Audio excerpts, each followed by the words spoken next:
I want to share a quick story with you about John and Rita. They're longtime clients of mine. After 27 years of living in their home, they decided it was time for a move.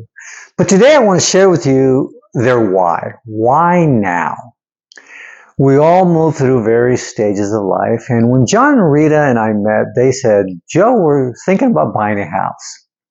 See, this time when they called, they said, "Joe, we're thinking about selling our home." There's a difference, very subtle, but it is a big difference. When John and Rita bought this home, their kids were very young. They were moving into this brand new development. It was very exciting. New neighbors, school events, weekend sports. Life got full and busy real quickly. And now they somberly say, "I can't believe how fast 27 years flew by." They continue saying, "Joe, we've lived a lot of life in this house. These walls have heard bedtime stories, teenage drama, family discussions, arguments, and of course, followed by apologies." They could still picture their kids racing down the stairs on Christmas morning, or remember those long nights pacing the floor late at night, waiting for them to get home safe. But now the house feels quieter.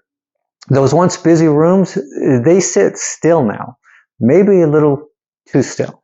You see, as your kids grow, our kids grow, college, careers, meeting significant others, the phone calls come, the visits come, but maybe a little less often than we'd like.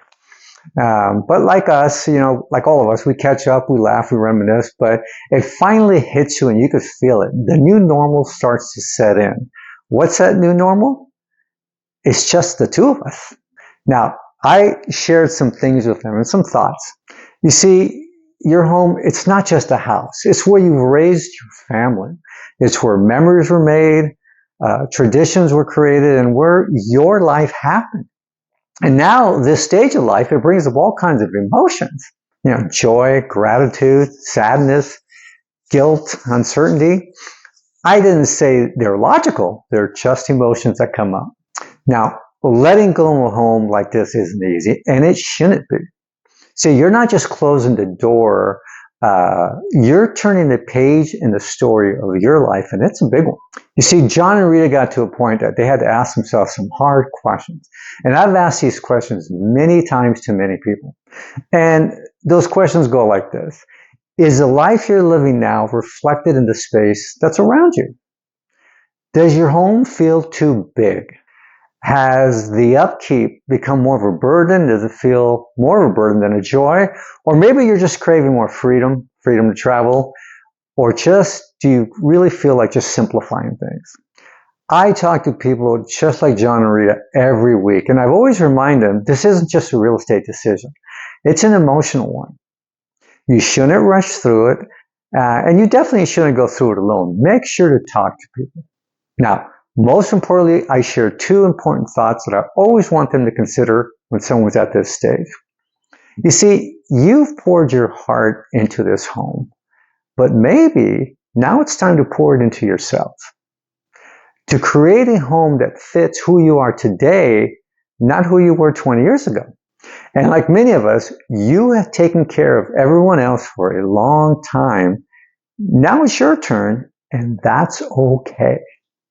Now, if this message hits home, and if you're wondering whether it's time for a change, I would welcome a conversation with you. Just a conversation about what's next for you. You see, I have walked through this transition with hundreds of people, and I honor it even more today than I did 20, 30 years ago. In fact, about 10 years ago, I wrote a guide specific for this stage of life. It's called The Second Story Process. Feel free to give it a download, give it a read, see if it speaks to you. If it does, I'd love to chat. Until we meet, you take care.